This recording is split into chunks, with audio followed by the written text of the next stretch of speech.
प्रातः क्लास चल रहा था। 29 अगस्त 1968 गुरुवार, तीसरे पेज की मध्यांत में बात चल रही थी गुरुओं की। वो कैसे कैसे टंट घंट बताते हैं।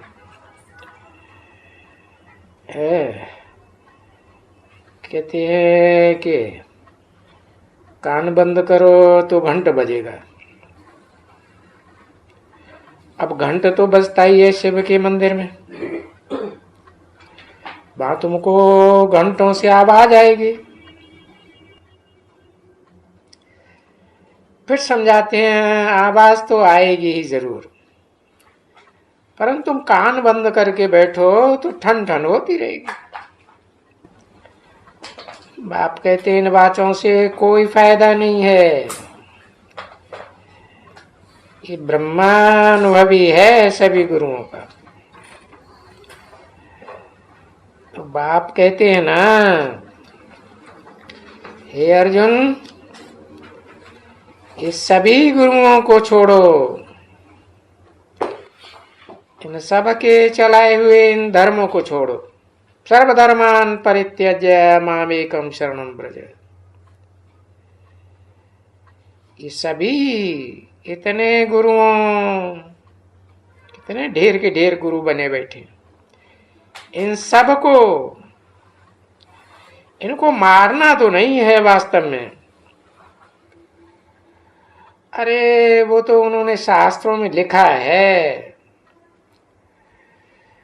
जब सदगुरु मिलता है तो किसी की भी दरकार नहीं है। और सच्चा गुरु तो तभी ही होता है जब साकार रूप धारण करे। वो निराकार शिव ज्योति बिंदु भी जब तक साकार मुकर रथ में ना आवे तो सदगुरु कैसे बने। तो किसी की गुरु की दरकार नहीं है, देहधारी गुरु की। फिर गुरु के पास जाने के लिए कोई फायदा ही नहीं, क्योंकि अभी तुम बच्चे समझ भी गए कि ये सारे देहधारी गुरु डुबोने वाले हैं, जिनकी बुद्धि देह में धरी रहती है।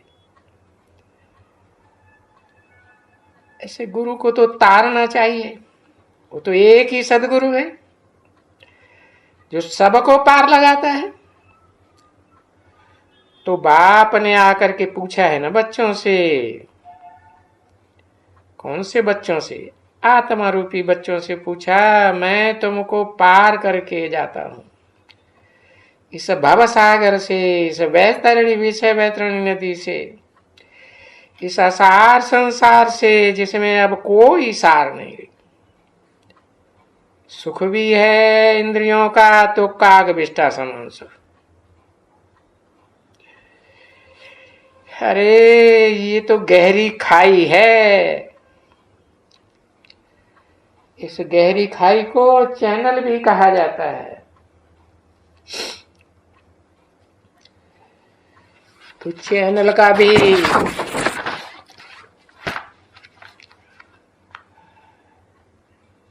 तैरना तो समझ जाते हैं ना, है?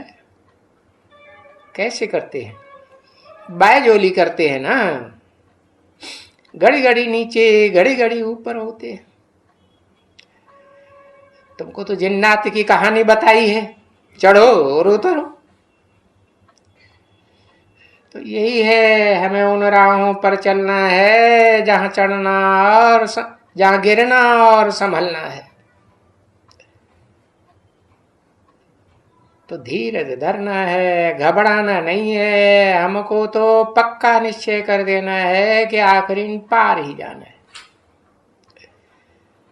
काहे से पार जाना है? इस विषय सागर से पार जाना है।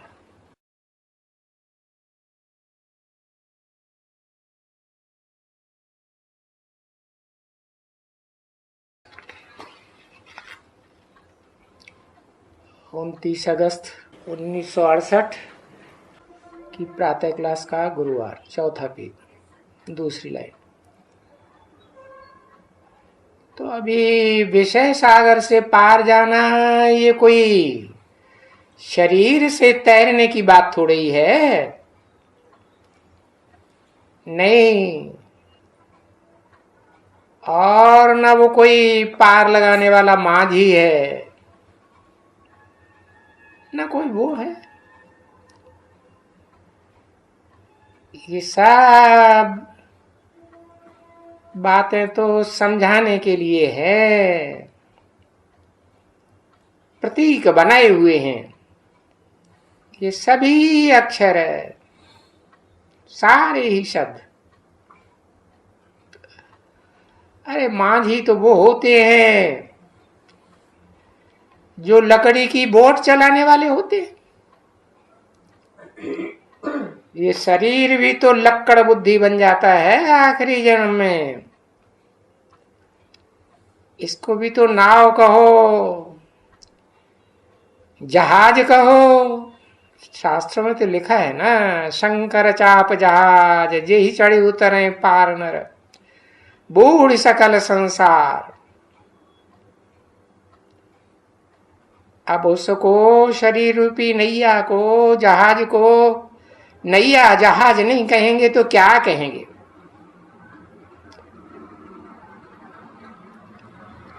तो देखो, वो हमारा प्राणेश्वर बाबा है, उसको कहा जाता है प्राण बाबा।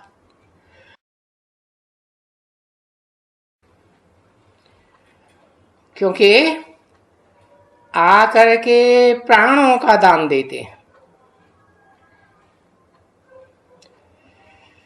प्राणवायु कही जाती है ना, प्राण निकल जाते हैं तो कुछ भी नहीं रहता। तो देखो, तुम बच्चों को अमर बनाते हैं ना, तो देखो ये प्राण आत्मा को ही कहा जाता है। कोई है आत्मा जो आत्म स्थिति में रह करके शांत रहती है। उसे कभी भी किसी ने अशांत होते हुए नहीं देखा होगा।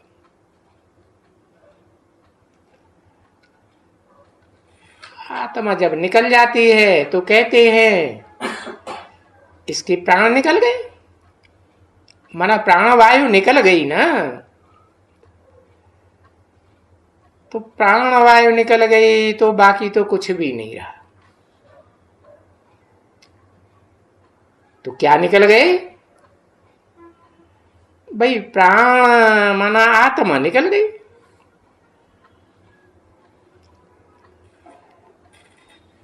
तो पीछे शरीर को तो रखने की भी दरकार नहीं है,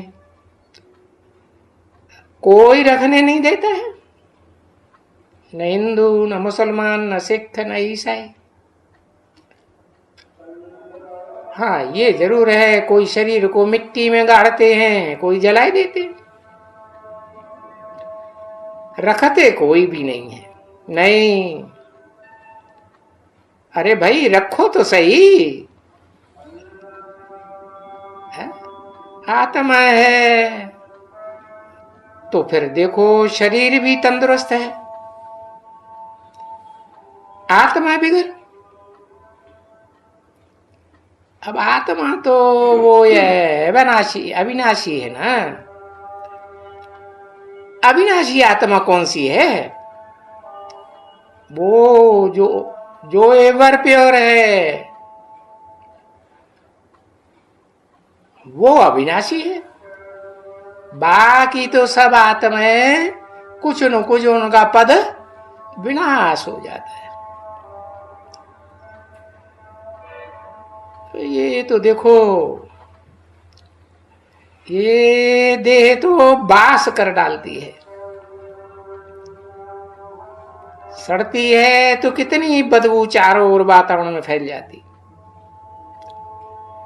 तो जो चीज बास कर जाती है, दुर्गंध छोड़ जाती है, अभी पति बैठ करके मर गया तो वो देखते हैं कि इस शरीर को घर में रखेंगे तो बास पड़ जाएगी, सारे घर में दुर्गंध फैल जाएगी। अच्छा 3 रोज रखो, बास पड़ जाए तो फिर उनको क्या क्या करने का है, याद करने का है उनको याद करने से क्या फायदा। बासी चीज को कोई याद करते हैं कभी? देखो ऐसा कभी सुना है तुमने? ये मनुष्य है, ये जानवर हैं। अरे ये जानवर भी नहीं बासी चीज को रखते हैं। बस एक बंदरिया है, उससे भेंट करते हैं कि बच्चा मर जाता है तो महीने भर भी पेट से लटकाए लटकाए फिरती है, मोह लगा हुआ है। अब बाबा ने तो समझाया है ना, उस बंदरी का बच्चा मर जाएगा कोई है तो वो तो बासी हो गया ना, तो उनको भी पेट की खल से चिपकाए चिपकाए करके वो शरीर लटकाते लटकाते फिरेगी। अरे मुर्दे को भी लटकाती जाएगी, कूदती जाएगी घरों के ऊपर।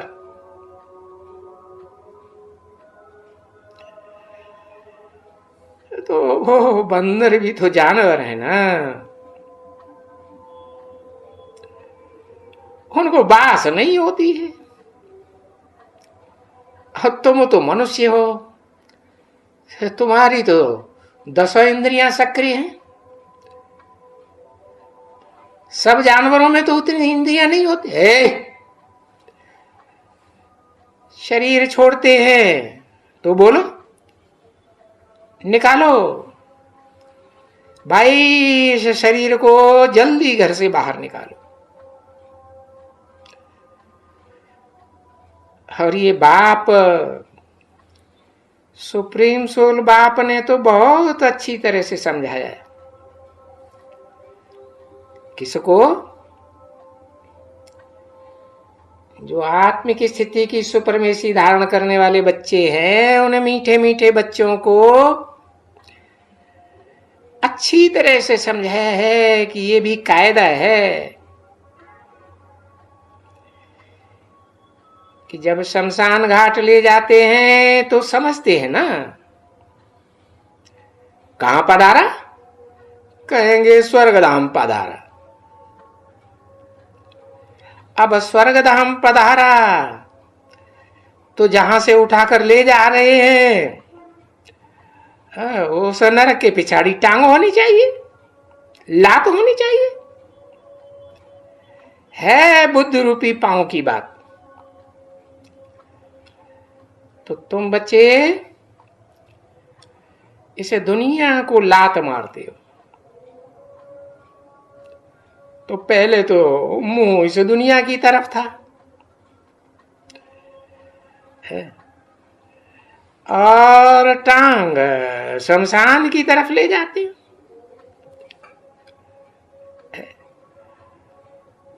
और जब गांव से बाहर निकलते हैं तो पलटाई देते हो। ये कभी देखा है ये भक्ति मार्ग का टंट घंट? अरे उन भक्तों को तो ये भी कुछ पता नहीं है कि हम ऐसा क्यों करते हैं। और फिर जब शमशान के अंदर घुसेगा ना, गांव या शहर की हद को छोड़ करके,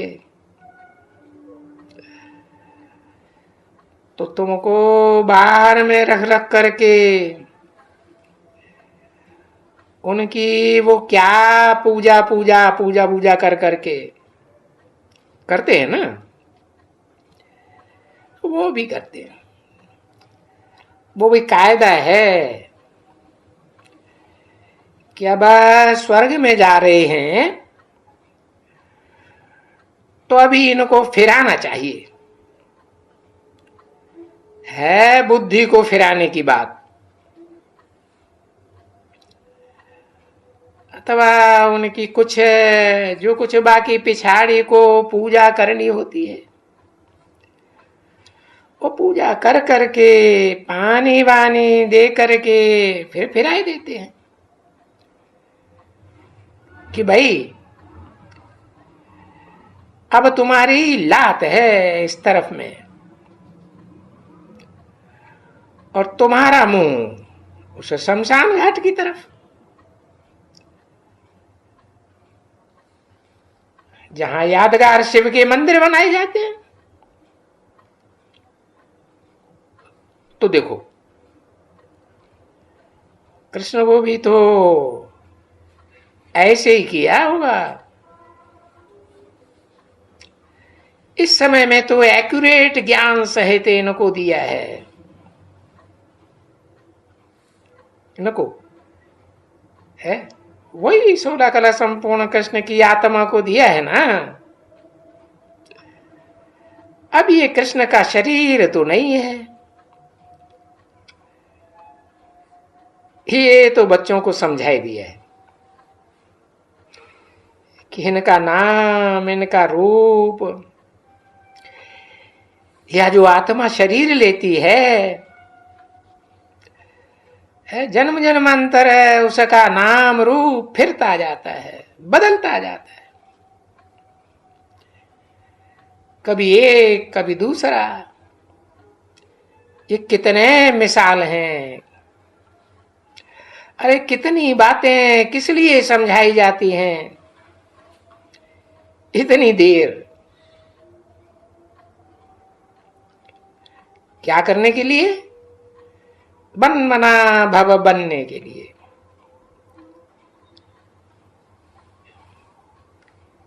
कहते हैं मेरे मन में समा जा, है मन माने दिल, याद करने के लिए समा जा। तभी बाप कहते हैं ना,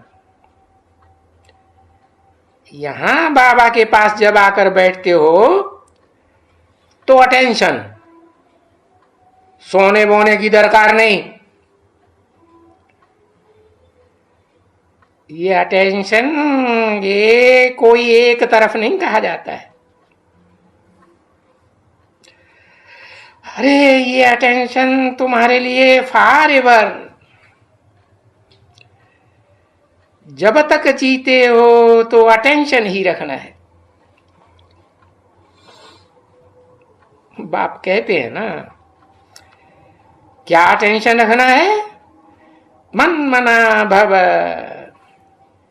मेरे मन में समा जा। अरे मेरा मन मेरा दिल किसके ऊपर आ गया?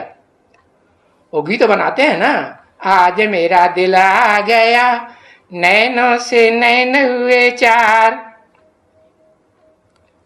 क्या क्या गीत बनाए, अर्थ कुछ भी नहीं। तो मन मना भव यानी मेरे को याद करते रहो।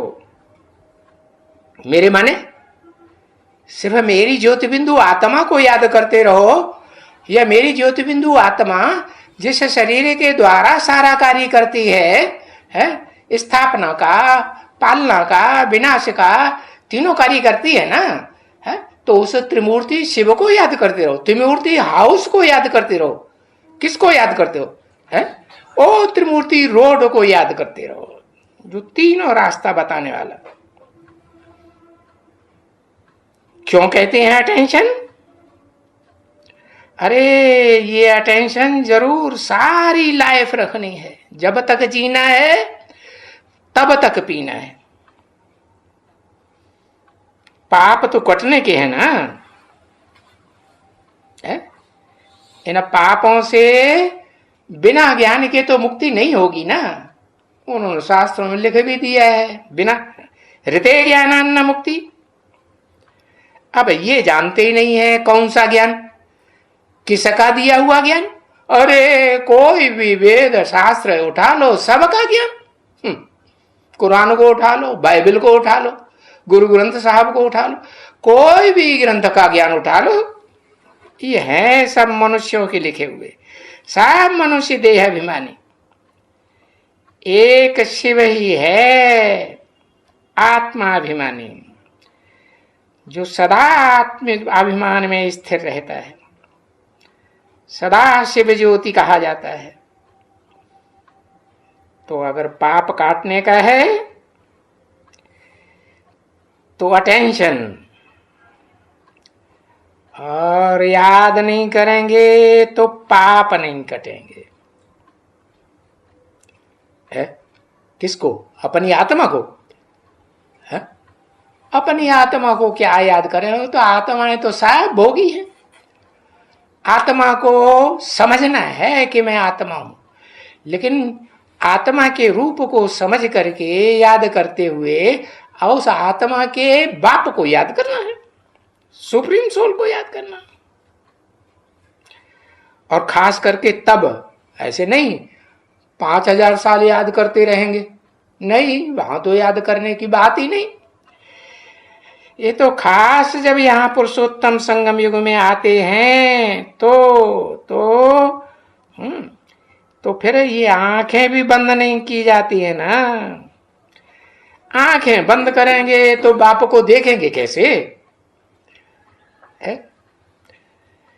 अरे बाप फिर तो जान जाते हैं कि जब कोई आंखें बंद करके बैठते हैं, या समझो किनको पिनकी आती है, झुटका आता है, तो कई हैं, कोई कहते हैं अरे मेरे को तो यह आदत है आंख बंद करने की, आंख बंद करने की, बैठने की आदत है। क्यों? अरे वो सन्यासी लोग भी होते हैं, आंखें बंद करके बैठते हैं। खास करके जब माताओं को देखते हैं, तो आंखें खोलते ही नहीं है। कोई हैं, सब ऐसे नहीं हैं। नंबरवार पुरुषार्थ अनुसार तो सब में होते हैं ना। सब धर्मों में भी अच्छे से अच्छे भी होते हैं, बुरे से बुरे भी होते हैं। ऐसे भी बच्चे महात्माएं होते हैं जो इस तरफ में पुरुष और पिछाड़ी की तरफ में माताओं कन्याओं को बैठावेंगे, क्योंकि माताओं का मुंह भी नहीं देखते हैं। मुंह देखेंगे, आंखों से संग करेंगे तो रंग लग जाएगा। परंतु ऐसे कोई बिरला सन्यासी होते हैं, सब नहीं। तो अनेक प्रकार के सन्यासी होते हैं। ये सभी बातें यहां कलयुग के अंत में ही ऐसी है। 29 अगस्त 1968 की प्रातः क्लास का 5वां पेज, गुरुवार। तो कलयुग के अंत की ये सारी बातें हैं। नहीं तो ऐसे देखने में आता है जैसे कि नफरत। तो नफरत तो उन देहधारी गुरुओं को आती है ना। गालियां भी देते हैं स्त्री को कि ये नागिन है, सर्पिणी है, नारी नरक का द्वार है, क्या क्या बोलते रहते हैं।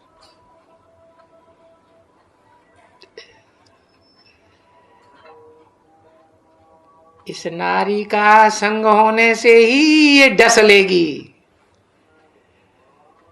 चाहे मन से संग करो, चाहे आंखों से, श्रेष्ठ इंद्रियों से संग करो, और चाहे कर्मेंद्रियों से संग किया तो बिल्कुल डब्बा गोल, 5वीं मार से नीचे गिरेंगे। अब ये नहीं समझते हैं कि सर्व तो पहले वो पुरुष ही है ना। जो द्रौपदी ने कहा कि बाबा इन सर्पों को बेलो बोलो, इन दुशासनों को बोलो कि मेरे को जोर जबरदस्ती नगन न करें। हाँ, कहा था ना। तो वो लोग समझते हैं कि फिर सब स्त्रियां सर्पिणी हैं। कहते तो दोनों है ना एक दो को, सर्प सर्पिणी। तो समय समय पर ये सब बातें सिद्ध होती हैं कि भाई वो कहते हैं ना गुरु लोग, सन्यासी खास ये नागिन है। वो भी आकर के जब ये समय आती है, और ये अभी का समय है ना, कलयुगांत है, जब उस द्रौपदी ने पुकारा है, और वो एक द्रौपदी की बात नहीं है, तुम सब द्रौपदियां हो, तुम सब सीताएं हो, सब रावण के बंधन में फंसी हुई द्रौपदियों ने पुकारा है कि ये दुशासन हमको नगन करते हैं, है दुष्ट कर्मेंद्रियों का शासन करते हैं ना, बलात्कार करते हैं, जबरदस्ती करते हैं। तो द्रौपदी और दुशासन, तो वो दोनों का मेल हो गया। अब द्रौपदियां तो वो माताएं हुई है, कन्याओं को द्रौपदी तो नहीं कहेंगे। अभी देखो है एक मिसाल, कितने पति थे, है? कितनी जगह मन बुद्धि जाती थी, है? कितनी जगह आंखें जाती थी बातें सुनने के लिए, बोलने के लिए, एक जगह की 20 जगह, उनको कहते हैं द्रौपदी।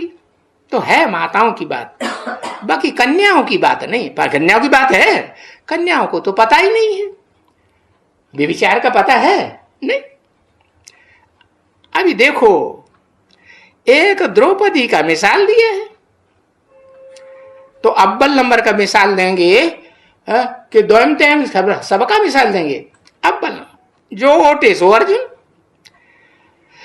ऐसे कहा जाता है ना। तो इस मिसाल के कारण, ये झूठ बात डालने के कारण ये सभी बातें पैदा होती है। तो देखो द्रौपदी को पीछे 5 पति दे दिए। पीछे मैंने कब, शादी होने के बाद या पहले से ही? शादी होने के बाद 5 पति दे दिए। तो ये रस्म पड़ गई है, रिवाज पड़ गई 5 पति करने का, स्त्रियों की रस्म पड़ गई। देखो देहरादून की तरफ एक गांव है चकराता, उनकी बुद्धि ही चकराई जाती है, कुछ अकल में बैठती है नहीं कि अगर हम ऐसा करेंगे, अनेकों के साथ मन बुद्धि इंद्रियों का योग लगाएंगे, लगन लगाएंगे, तो इसका रिजल्ट क्या होगा।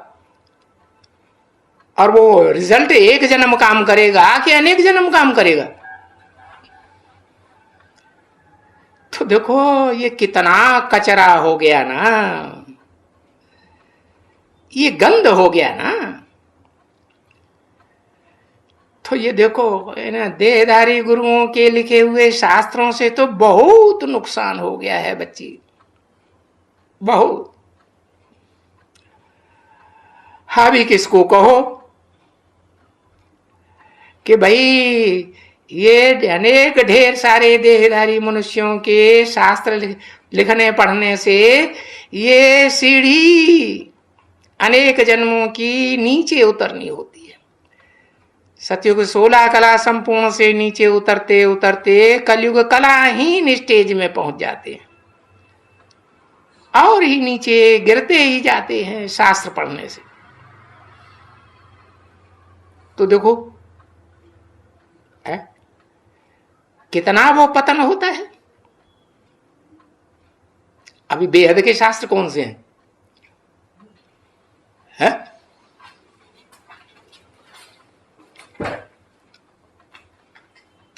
जैसे ने वो ब्रह्मा कुमारियां कहती हैं मुरली है। ब्रह्मा कुमारियों की ही बात है या प्रजापिता ब्रह्मा कुमारों की भी बात है? उनकी बात नहीं है। अच्छा, हो जो टीचर के रूप में शिव बाप आकर के मुकर्रर देहधारी के द्वारा सुनाते हैं, उसमें ब्रह्मा की सोल प्रवेश करके इंटरफियरेंस नहीं करती है? तो दो मतें हो जाती हैं कि नहीं, कि एक मत रहती है? बीच बीच में दो मतें होती हैं ना। भले बाप ने कहा है इससे जो गलती होती है, ये ब्रह्मा से जो भूल होती है, उसका मैं जिम्मेवार हूं, मैं उसे सुधार ही दूंगा। तो जब सुधार दूंगा तब सुधार दूंगा, तब सुधरा हुआ होगा, तब समझ में आएगा। तो ये फिर तो कल्प कल्प ऐसे ही शास्त्र पढ़ते ही रहेंगे, ड्रामा प्लान अनुसार। तो तुम सभी बच्चों को कहते हो कि जब यहां बाप के सामने बैठते हो तो ये सारे इस अपने रचयिता को भी याद करो। क्या बी क्यों लगाई दिया है? रचयिता कौन है? साकार या निराकार? साकार और निराकार आत्मा का मेल, जो आत्मा संपूर्ण बन जाती है, उसे ही कहेंगे रचयिता। बाकी ऐसे नहीं है कि निराकार शिव ज्योति बिंदु सदा शिव वो कोई सारी सृष्टि साकार सृष्टि रचता है। इसलिए कहा कि अपने रचयिता को भी याद करो। और जो रचना है, मूल वतन से लेकर के सारी एकदम रचना एकदम बुद्धि में बैठती है। जैसे कि सुदर्शन चक्रधारी बैठे हो यहां, भला जो बाबा ने समझाया है कि भाई लाइट हाउस होकर के बैठे रहो, सारी दुनिया को लाइट ज्ञान की रोशनी देनी है।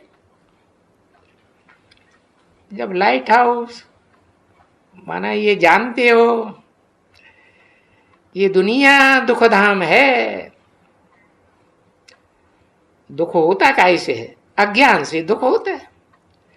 तो सारी दुनिया में ज्ञान की रोशनी फैलानी है।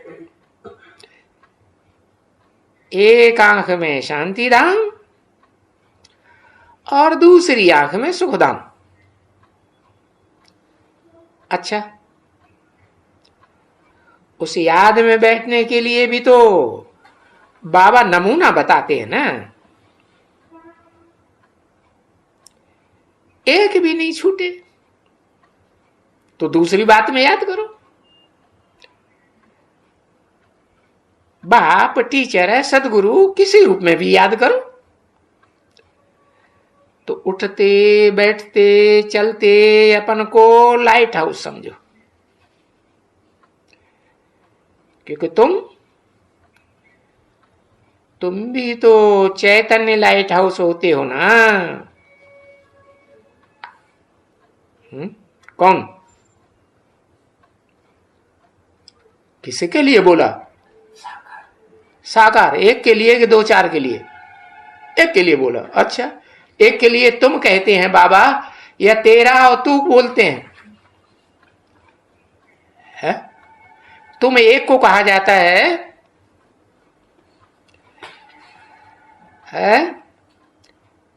तुम भी तो चैतन्य लाइट हाउस होते हो ना। तो ये अपनी भी तो संभाल करते रहो, अपना भी तो कल्याण करते हो ना। और लाइट हाउस का तो अर्थ भी यही है ना, मन मना भव, मेरे मन में मेरे दिल में समा जा। किसने बोला? ऊपर वाले ने। उसका मैंने कौन है? उसका दिल कौन है? किसको कहा जाता है दिलवाड़ा बाप? एक एक की दिल लेने वाला।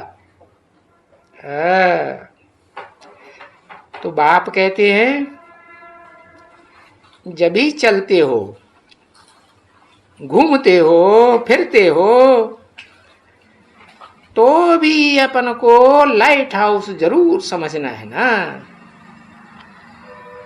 ओम शांति।